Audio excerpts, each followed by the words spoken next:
Well, greetings viewers and voyeurs, you're with gothatfunk. I know it's been a while since I made a video, but you're going to kind of have to get used to that with this channel. 2012 is going to see a quite significant drop in videos here. My lifestyle is going through major upheaval right now, and that's set to continue for most of the year, I reckon. So, few and far between, but thank you for staying on board the gothatfunk Express.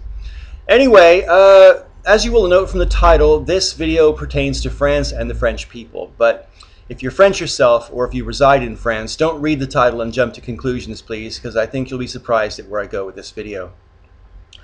I was very active on my blog opposing the oncoming Iraq War at the end of 2002 and 2003. And I was going over that blog, just reminiscing the other day, and looking at some of the comments to some of my anti-war musings. And it reminded me of what the political climate was like in 2002, end of 2002 in particular. And yeah, it's really, really, really heartening to know that we're not in that same kind of political climate now, but kind of depressing that we ever were as well.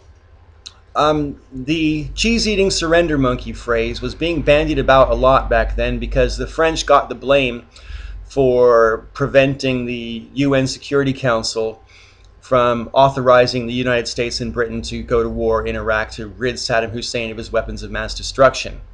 There's loads of reasons for that. This video is not the place to discuss it. But yeah, the US and Britain decided to blame France. And as a result of that, you had American citizens pouring out bottles of French wine in the streets. And there was a big push in America at those times to try to get people to call French fries freedom fries instead of French fries. And more to the point, you had media pundits and a lot of people on the internet referring to the French as cheese-eating surrender monkeys.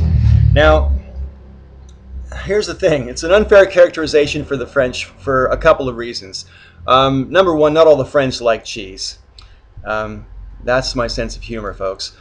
Seriously, the phrase obviously is meant to be insulting, and the insulting part is based on surrender. This idea that France's decision to surrender to the Nazis in 1940 somehow makes the French a weak people, and that's something that I would like to challenge right now. I've heard this phrase used by mostly Americans, but also Canadians and British people and whatever, and I would like to understand why people think it's fair to criticize modern-day French people for something that was done 2 generations ago, for one thing. For another thing, those of us who are American citizens kind of take for granted a couple of facts.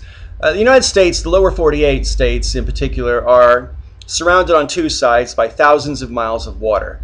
This makes attacking the United States in an invasion extremely difficult for most powers in the world. And so we have our natural defenses in that regard. You know, the United States has never really suffered any kind of existential threat by a land invasion, ever, in its long history. So you can't really compare the U.S. experience with the European one. Most European nations have at one point or another in their history, which is considerably longer than American history, but most European nations have been invaded by each other, other European nations, I should say, at some point in their history. And France is certainly no exception to that. And this engenders a different attitude about invasion. You know, sometimes the wise course of action is to surrender and then try and get rid of the occupier through a war of attrition. Sometimes that is the wise option, and you could make a strong argument for that being the case in World War II. Also, you could make a strong argument to suggest that the Allies would not have been able to win the war in Europe as quickly as they did or in the way that they did without the assistance of the French resistance.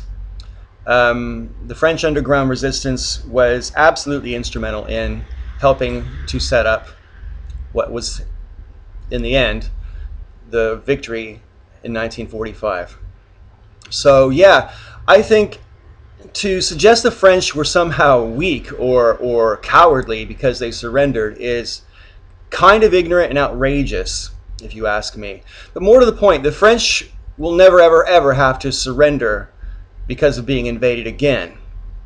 For the same reason the United States will never have to surrender. See, it's really easy to sit there and go, oh, we would fight until the last man, when A, you've never been invaded in any kind of existential threat sort of level, and B, you possess nuclear weapons.